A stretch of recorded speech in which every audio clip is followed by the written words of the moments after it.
삶으로 느끼고 고백하라 라는 제목을 가지고 함께 말씀 나누겠습니다. 단번에 이루어지는 일이 있고 이루어진 일을 성취해가는 과정들이 있습니다. 예수 그리스도가 죄에 대하여 죽으신 것은 여러 번 죽으신 것이 아니고 단번에 한 번으로 영원히 그 문제를 해결해 내셨습니다. 그리고 이제 예수님이 죽음 가운데 부활하신 것은 한 번으로 끝낸 게 아니고 부활하신 모습이 지금도 부활하신 모습으로 나타나고 있다는 사실을 우리에게 말씀해 주고 있습니다. 이 사실을 믿는 우리도 단번에 할 수 있는 게 있고 끊임없이 계속해야 되는 것들이 있습니다. 예수 그리스도를 믿음으로 받는 것은 단번에 받습니다. 한 번으로 영원히 받습니다. 예수 그리스도의 죽으심과 예수 그리스도의 부활의 영광을 단번에 받았습니다. 근데 이 받은 삶을 살아가는 과정은 단번에 이루어지는 것이 아니고 계속해서 이루어져야 된다는 사실을 우리에게 보여주고 있습니다. 결혼식은 한 번 합니다. 짧은 시간 동안 이루어집니다.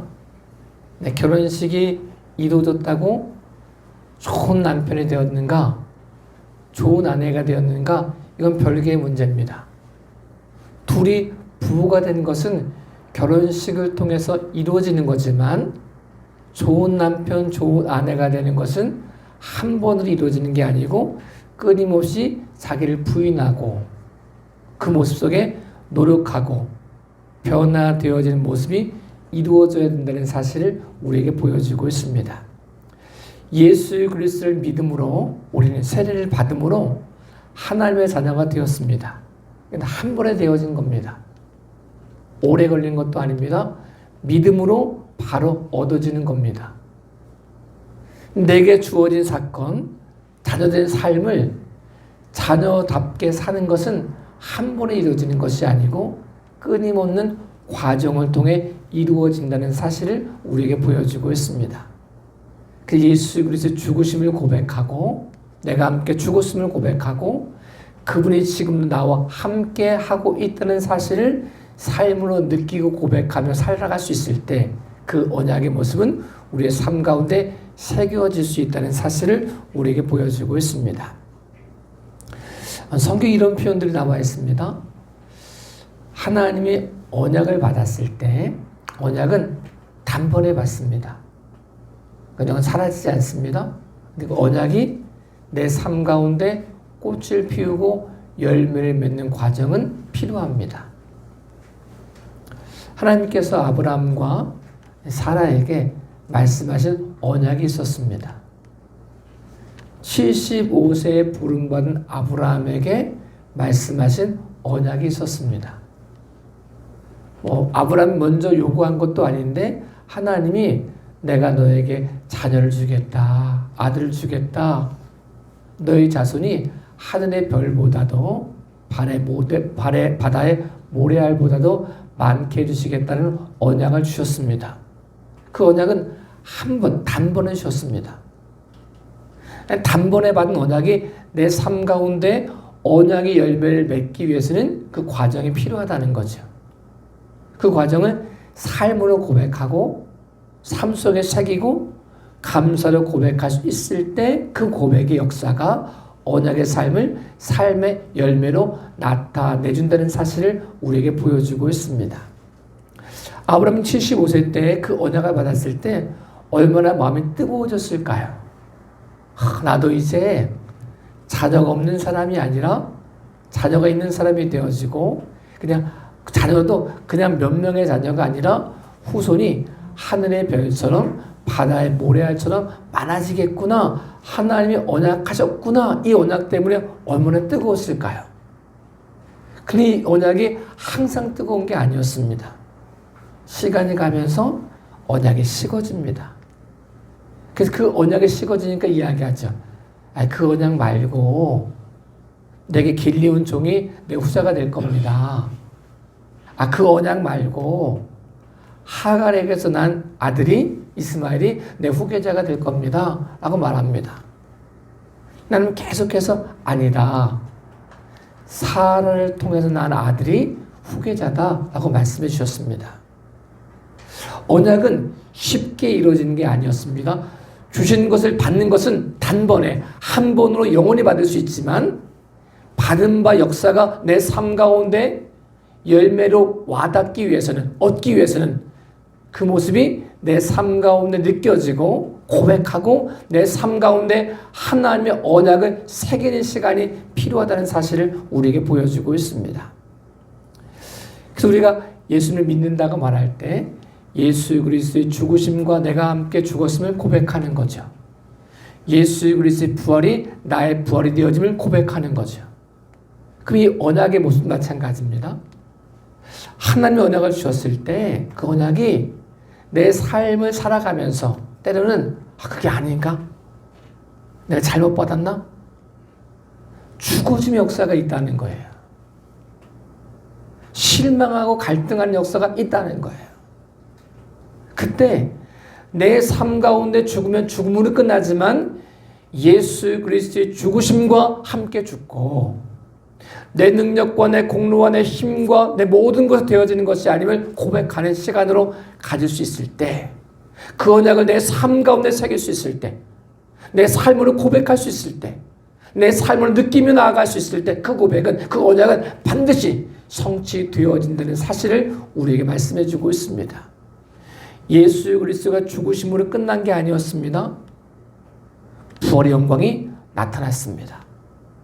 우리 믿음의 삶을 살다가 갈등하기도 하고 포기하기도 하고 죽어진 것 같기도 하고 안 되는구나 절망을 걷기도 하지만 그로 끝나는 게 아닙니다. 그 모습이 내 삶 가운데 하나님의 영광을 새길 수 있는 믿음의 귀하고 복된 시간이 되어짐을 고백할 수 있을 때 그 고백은 우리 모습 가운데 열매로 나타날 수 있다는 사실을 우리에게 말씀해 주고 있습니다. 예수 그리스도 죽으심은, 예수 그리스도의 부활은 남의 이야기가 아닙니다. 내 삶 가운데 동일하게 그분의 죽으심과 함께 죽어지고 그분의 부활의 영광을 바라볼 수 있는 시간이 우리의 삶 가운데도 매일매일 고백되어질 수 있다는 사실을 말씀해 주고 있습니다. 하나님의 언약이 안 이루어지는 것 같아도, 그래서 죽어지는 것 같아도, 이것 때문에 안 되는 것 같아도 그 모습이 도리어 내 삶 가운데 새길 수 있는 기회로, 내 삶 가운데 느낄 수 있는 기회로, 내 삶 가운데 고백할 수 있는 기회가 되어져 예수 그리스도의 부활의 영광을 함께 고백하며 경험할 수 있는 믿음의 귀하고 복된 모습이 될 수 있기를 예수님의 이름으로 축복합니다. 하나님께서 야곱의 이름을 이스라엘로 바꿔주셨습니다. 그는 한 번에 바꿔주셨습니다. 야복강가에서 천사와 씨름하던 야곱에게, 환도뼈가 부러진 야곱에게 네 이름이 무엇이냐 라고 물으시고 야곱이다 라고 말씀드리니까 너 더 이상 야곱이라고 하지 마라, 이스라엘이라 해라 라고 이름을 바꿔주셨습니다. 이스라엘로 바뀌어진 야곱이 그 이름을 받고 바로 이스라엘다운 삶을 살 수 있었는가? 아니었습니다. 죽어짐의 과정이 필요했습니다. 자기 부인의 과정이 필요했습니다. 절망의 과정이 필요했습니다. 이제 끝났구나 하는 과정이 필요했습니다. 죽어졌던 그 모습 속에 예수 그리스도의 부활의 영광이 선포되었던 것처럼 이제 끝났구나 라고 말했던 야곱의 인생 속에 변화되어진 과정을 통하여 이스라엘다운 삶을 살 수 있었다는 사실을 우리에게 보여주고 있습니다. 우리의 삶이 그렇습니다. 예수 믿고 구원받았다고, 그래서 그리스도인이 되었다고 그리스도인다운 삶으로 확 바뀐 게 아닙니다. 야곱의 이름을 단번에 이스라엘로 바꿔주셨지만 이스라엘의 삶다운 삶으로, 야곱의 삶이 아닌 이스라엘로 살기 위해서는 죽어짐과 슬픔과 갈등과 넘어짐과 절망을 경험한 다음에 예수 그리스도가 죽으셨던 것처럼 그 과정 속에 함께 죽어짐의 과정을 겪어야 비로소 부활의 영광을 볼 수 있다는 사실을 우리에게 말씀해 주고 있습니다. 야곱이 이름이 확 바뀐 다음에 바로 닥친 것이 절망이었습니다. 숲곳에 머물러 있으려고 했던 야곱이 딸 디나가 강간을 당합니다. 히위 족속을 죽이면서 그 주변 사람이 죽을까봐 두려움에 떨었습니다. 이제 끝났구나. 내 인생 여기서 끝나는구나 라고 알았습니다. 죽어짐이었습니다. 절망이었습니다. 모든 걸 포기할 수밖에 없는 상황이었습니다. 그때 하나님이 말씀하셨습니다. 베델로 올라와라. 그런 과정을 겪으면서 야곱이 이스라엘로 바뀌어진 삶을 살게 되었습니다. 우리가 예수님을 믿는다는 말 속에는 예수 그리스도의 죽으심과 함께함을 고백하는 삶이 녹아져 있습니다. 때로 우리가 그리스도인이란 이름을 받았지만 세례를 받고 예수님 영접함으로 하나님의 자녀가 되는 권세를 가졌지만 그 삶 가운데 누리지 못하고 때로는 절망하기도 하고 좌절하기도 하고 이런 모든 과정을 겪을 수 있다는 사실을 우리에게 보여주고 있습니다. 그 과정을 두려워하지 마십시오. 예수 그리스도의 죽으심 가운데 죽어진 우리, 이 사실을 매일매일 삶으로 고백해야 됩니다. 나를 부인해야 됩니다. 내 힘과 내 능력으로 할 수 없다는 사실을 고백해야 됩니다.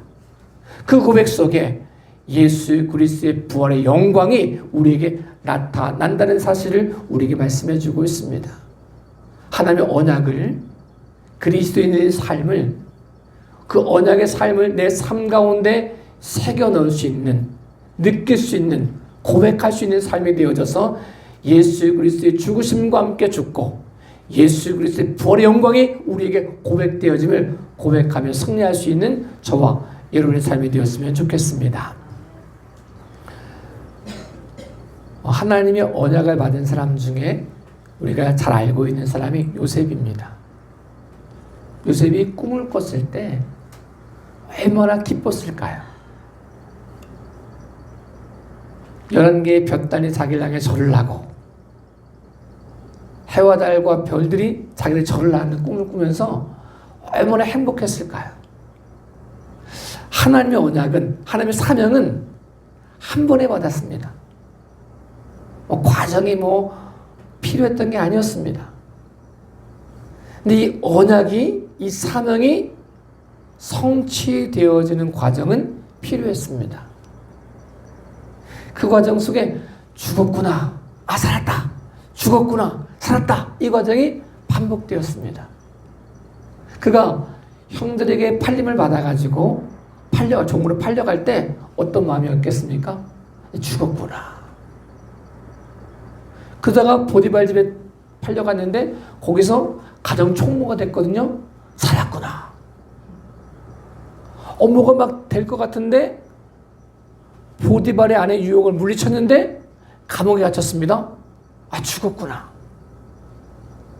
근데 그 과정 속에서 간수장에게 인정을 받고 거기는 옥에 있는 전반적인 걸 맡으면서 살았구나. 이런 과정들을 겪는 거잖아요. 죽었다가 살았다가 죽었다가 살았다는 과정들을 겪었습니다. 이 마음속에 이제 나도 살 수 있구나라고 느꼈던 게 언제였냐면 꿈을 해몽해주면서 술 맡은 관원장의 꿈을 해몽해주면서 살았구나. 저 사람 반드시 복직될 텐데 복직되면 나를 구해주겠지. 2년 동안 알아보는 거예요. 죽었구나. 2년이 되었을 때 마침내 30살이 되었을 때 다시 복직되어지고 애굽의 총리가 되어진 모습을 겪게 되었습니다. 우리가 때로는 하나님의 언약을 가지고 살면서 갈등이 없는 사람이 없습니다. 죽었구나, 살았구나, 죽었구나, 살았구나를 계속해서 반복될 수도 있습니다. 그게 나쁜 게 아닙니다. 그 과정은 필요합니다. 그 과정 속에 하나님의 언약을 새겨 넣을 수 있기 때문에 그렇습니다. 환경이 내 삶 속에 새겨지는 게 아니라 환경은 죽었구나 살았구나 죽었구나 살았구나를 반복하지만 그 반복의 모습을 통해서 환경을 새기는 게 아니라 하나님의 언약을 새길 수 있을 때 그 언약의 능력이 하나님의 영광의 능력으로 나타나게 되어지고 그 모습은 나만 사는 모습이 아니라 가정을 살리고 민족을 살리고 세계를 살릴 수 있는 통로가 되어야 된다는 사실을 우리에게 말씀해 주고 있습니다. 예수 그리스도를 믿었다는 사실 속에는 이 과정이 있다는 사실을 고백하는 겁니다. 환경은 우리를 때로는 죽었구나 절망하게 만듭니다. 또 조금 좋아지면 아 살았구나 하고 기쁘게 만듭니다. 환경은 변화되어집니다. 우리의 삶 가운데 환경을 새기는 삶이 아닌 하나님의 언약을 새기고 사명을 새길 수 있는 믿음의 귀하고 복된 삶이 되어질 수 있기를 예수님의 이름으로 축복합니다. 이 모습은 멀리에만 있는 건 아닙니다. 우리에게도 있습니다. 우리 교회가 교회의 땅을 당첨받았을 때 단번에 받은 거거든요. 몇 번 거쳐가지고 받은 게 아니라 단번에 받았습니다. 이때 제가 얼마나 기뻤겠습니까? 와, 우리 교회에게도 땅이 주어졌구나. 엄청 기뻤습니다. 근데 이 기쁨이 오래 갔을까요? 아니요. 죽었구나. 이런 생각이 들었습니다. 이걸 갚아가려고 생각하니까 앞이 캄캄한 거예요. 이걸 잘못 응답받은 게 아닌가? 이런 생각이 안 생긴 게 아닙니다. 그런 생각이 들었어요. 또 그러다가 함께 기도함을 통해 사람의 기적을 딱 보였을 때, 와, 살았구나. 이랬다가 또 죽었구나. 살았구나, 죽었구나, 살았구나, 죽었구나. 아마 요셉만큼 해보지 않았을까 싶습니다. 또 이제 교회가 이제 건축을 시작하면서, 와, 대나무 때 또 겨울에 좀 쉬고, 죽었구나. 또 살았고, 이게 계속 반복되어집니다. 근데 중요한 것 한 가지는 환경은 내 삶 가운데 새기는 시간이 아니라 하나님의 언약을 새기는 시간이 되어질 때 부활의 영광이 선포되어졌을 때 나만 사는 삶이 아니라 나 때문에 가정이 살고 나 때문에 교회가 살고 나 때문에 민족이 살 수 있는 통로가 될 수 있다는 사실을 고백할 수 있습니다. 저는 이 고백이 이 과정이 저에게뿐 아니라 우리 모든 믿음의 교우들에게 삶 가운데 새겨지는 믿음의 귀한 역사가 나타날 수 있기를 예수님의 이름으로 축복합니다. 우리의 모습은 죽어진 것 같지만 죽어짐 속에도 끝나지 않고 다시 부활의 영광을 선포하시는 예수 그리스도의 죽으심으로 끝나지 않고 부활의 영광을 선포하시는 그 모습이 우리 삶 가운데 고백되어지고 우리 삶 가운데 열매가 되어져서 그 모습이 사명이 되어지고 그 모습이 하나님 마음껏 역사하시는 생명의 통로가 되어질 수 있기를 예수님의 이름으로 축복합니다. 이 과정을 겪다 보면 사람이 선한 뜻을 해서도 오해가 되는 경우도 있습니다. 예수님이 이 땅에 오신 목적이 분명했습니다. 우리를 위해서 오셨습니다. 이 땅에 오신 이유가 하늘 보좌를 버리시고 낮고 천한 인간의 모습으로 오신 이유가 사람을 구원하기 위해서 오셨습니다. 근데 이게 오해가 되었습니다. 돌에 맞아 죽을 수 있는 상황도 있었고 여러 가지 어려움을 겪는 핍박을 겪는 모습이 있었습니다. 그리고 그 모든 결정 속에서 예수 그리스도가 채찍에 맞으시고 십자가 지시고 골고다 언덕에서 십자가에서 못 박혀 돌아가셨습니다. 좋은 뜻으로 시작했는데 사람을 살리기 위해서 시작했는데 사람을 위해서 시작했는데 도리어 사람에 의해서 돌아가셨습니다. 얼마나 절망스럽습니까? 그런데요, 예수님이 내가 죽었다 이걸로 끝나지 않았습니다. 내가 사람의 손에 의해서 십자가에 못 박혀 죽었다, 억울하다 이렇게 말씀하지 않으셨습니다. 사람은 오해했고, 사람은 핍박했고, 사람은 조롱했고, 사람은 채찍질을 했고, 사람은 십자가 못 박아 죽이겠지만 그 모습을 끝나지 않고 부활하셔서 하나님의 뜻을 이뤘다는 사실을 우리에게 말씀해 주고 있습니다. 때때로 우리가 선한 의도로 시작했던 것이 오해받을 때 낙심합니다. 어떻게 그럴 수 있어? 이럴 수 있습니다. 그게 예수님을 믿는 사람들이잖아요. 예수님의 발걸음을 쫓아가는 사람들이잖아요. 예수 그리스도의 죽으심과 함께 죽었다고 고백하는 사람들이잖아요. 그럼 그때 그런 오해가 생겼을 때, 그런 억울함이 생겼을 때 다시 고백하는 거죠. 내가 예수 그리스도와 함께 십자가에 못 박혔습니다. 내가 죽었습니다.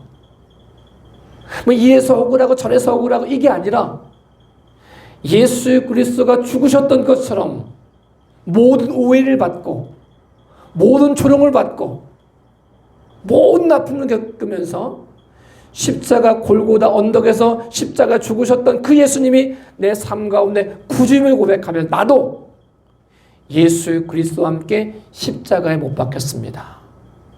더 이상 억울함으로 반응하지 않고 어떻게 그럴 수 있어라고 반응하지 않고 내 삶 가운데 부활의 영광을 새기기 위하여 하나님의 뜻을 이루기 위하여 그 모든 과정 속에 억울함이 아닌 하나님의 언약을 새길 수 있는 기회, 십자가의 흔적을 새길 수 있는 기회, 예수 그리스도와 함께 죽어짐을 경험할 수 있는 기회가 우리의 삶 가운데 고백되어짐을 통하여 여호와의 영광을 볼 수 있는, 부활의 영광을 볼 수 있는 믿음의 귀하고 복된 삶이 되어질 수 있기를 예수님의 이름으로 축복합니다. 우리가 잘 알고 있는 사무엘의 출생이 그래서 가능했습니다. 한나가 열심히 기도했는데 오해를 받았습니다. 술 취한 여자를 오해를 받았습니다.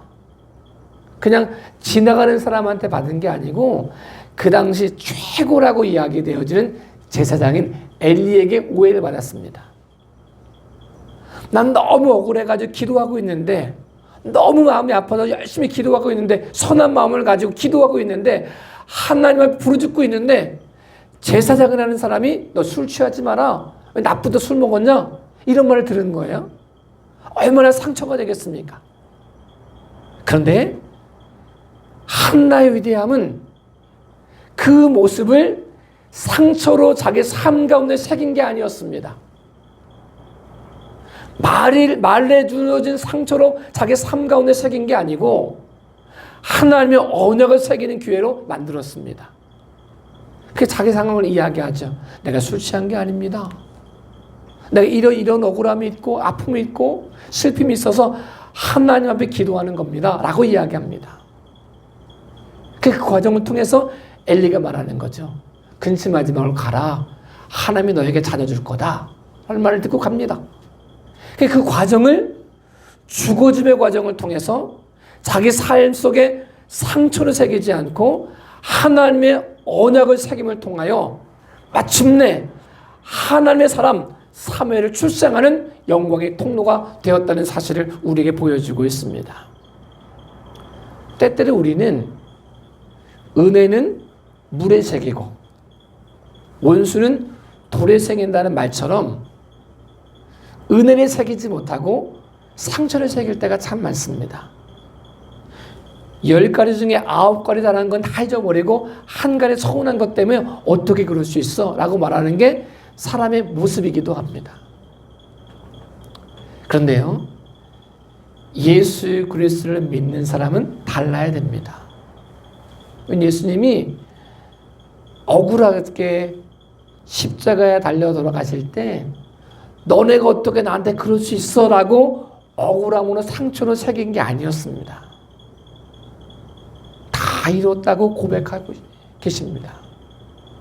그 모든 과정 속에 사람들을 불쌍히 여기시고 그를 긍휼히 여기시고 그를 용서하기를 원하시고 그들의 삶 속에도 예수 그리스도의 부활의 영광이 새겨지길 끝까지 바라셨던 분이 예수 그리스도십니다. 우리 이분을 믿는 사람들입니다. 우리의 삶 가운데 어떤 모습이 있든 예수 그리스도의 죽으심과 예수 그리스도의 부활의 영광을 경험하고 고백하는 우리 속에는 그 어떤 억울함의 상황 속에서도 우리 삶 가운데 상처를 새기는 삶이 아닌 예수 그리스도와 함께 죽어짐을 통하여 하나님의 언약을 새길 수 있는 믿음의 귀하고 복된 삶이 되어질 수 있기를 예수님의 이름으로 축복합니다. 이 새겨진 언약이 꽃이 피어지고 열매가 되어졌을 때 죽어짐의 열매가 아닌 부활의 열매, 사람의 뜻이 아닌 하나님의 뜻이 이루어지는 믿음의 귀하고 복된 모습이 되어질 수 있기를 예수님의 이름으로 축복합니다. 우리가 우리뿐 아니라 상대방을 바라볼 때도 그런 과정을 겪어야 됩니다.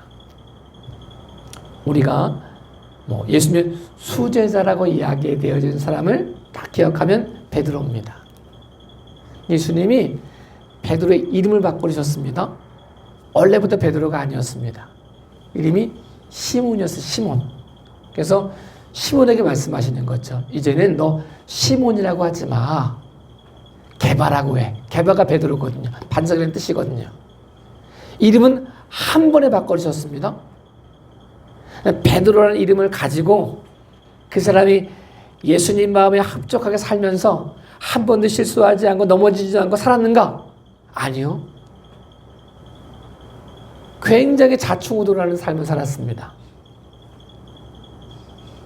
베드로라는 이름을 가지고 있었음에도 불구하고 흔들리는 삶을 살았습니다. 우리가 알고 있는 것처럼 예수님을 모른다고 3번 부인하는 삶을 살았습니다. 부활의 영광을 보고도 나는 고기 잡으러 간다라고 도망갔던 사람이 베드로였습니다. 이름이 바뀌었음에도 불구하고 베드로로 바뀌었음에도 불구하고 베드로다운 삶을 산 것은 오랜 시간이 겪어서 성령을 경험함으로 그러므로 변화되었습니다. 이 과정 속에 이 성령을 받기 전의 과정 속에 낙심할 필요가 없습니다. 어떻게 베드로가 저래? 이럴 필요가 없습니다. 어떻게 교회가 저래? 이럴 필요가 없습니다. 어떻게 목사가 저래? 이럴 필요가 없습니다. 어떻게 권사가 그래? 이럴 필요가 없습니다. 이름이 바뀌었어도 이름다운 삶을 살지 못할 수 있습니다. 그때 우리가 예수 믿고 구원받은 우리가 예수 그리스도의 영광을 경험한 우리가 예수 그리스도와 함께 십자가 죽어지고 부활의 영광을 경험하고 예수 그리스도와 함께 고백하며 동행하며 산다고 고백할 우리가 해야 될 일은 뭔가? 어떻게 그래 저래 이게 아니라 그 삶 가운데 예수 그리스도의 언약이 새겨질 수 있도록 부활의 영광이 새겨질 수 있도록 성령이 역사하실 수 있도록 그 삶 가운데 성령이 이끌어가는 삶을 살 수 있도록 기도할 사명이 우리에게 있다는 사실을 말씀해 주고 있습니다. 여러분 교회 가요? 교회답지 못할 때 많습니다. 부끄러울 때가 많습니다. 제가 목사지만 목사답지 못한 사람을 볼 때 부끄럽습니다. 저도 목사인 저도 제가 목사답지 못하게 살아갈 때가 있습니다. 그리스도인이 굉장히 많다고 말하지만 뻥뻥 터질 때마다 무슨 문제가 생길 때마다 교회 이름이 들먹거려지고 교회 이름이 들먹거리는 뿐만 아니라 교회에 다니는 사람의 이름이 들먹거리면서 굉장히 슬픕니다. 어떨 땐 분노가 생기기도 합니다. 어떻게 저런 게 목사야? 라는 말이 목구멍까지 올라올 때가 있습니다. 어떻게 저런 게 교회야? 라고 말하고 싶을 때가 있습니다. 근데 그건 우리 영역이 아닙니다. 우리 영역은 그게 아닙니다. 예수 그리스도가 시몬을 베드로라 라고 말씀하시면 베드로입니다. 그러니까 부인하기 해도 베드로입니다. 넘어지긴 해도 베드로입니다.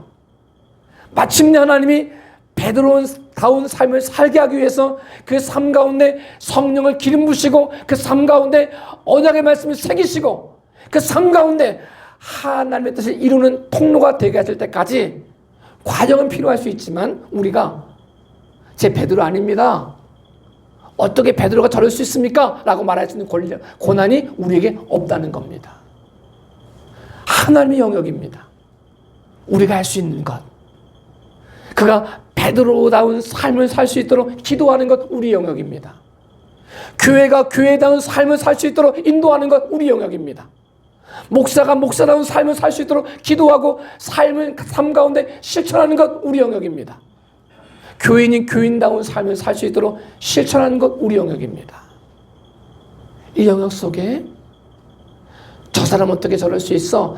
사람들의 잘못된 행실을 내 삶 가운데 새기는 시간이 아닌 하나님의 언약을 믿고 포기하지 않고 그를 위해 기도할 수 있는 저와 여러분의 삶이 되어질 수 있기를 예수님의 이름으로 축복합니다. 우리 교회가 그런 역할을 감당할 수 있으면 좋겠습니다. 수많은 사람들이 교회를 지적하고 이래서 안 된다 저래서 안 된다 말하면서 자기 삶 가운데 교회의 잘못된 것을 새길 때 우리는 그 모든 모습 가운데 예수 그리스도와 죽어짐을 경험하고 그 모습 속에 내 죄를 발견하고 예수 그리스도의 십자가의 죽어짐을 함께 경험하고 그 삶 가운데 하나님의 언약을 새기고 하나님의 비전을 새기고 하나님의 영광을 새길 수 있는 믿음의 귀하고 복된 모습이 되어질 수 있기를 예수님의 이름으로 축복합니다. 그 모든 과정을 통해 예수 그리스도의 죽으심, 예수 그리스도의 부활의 영광이 우리 삶 가운데 고백되어짐을 통하여 우리 삶 가운데 예수 그리스도의 흔적이 있습니다. 내 삶 가운데 예수 그리스도의 흔적을 새기고 있습니다. 더 크게 와닿는 세상적인 모습이 있지만 내 삶 가운데 새겨진 언약의 말씀이 그 환경을 이기고 있습니다. 부활의 영광을 경험하고 있습니다. 라고 고백할 수 있는 저와 여러분의 삶이 되어질 수 있기를 예수님의 이름으로 축복합니다. 기도하겠습니다.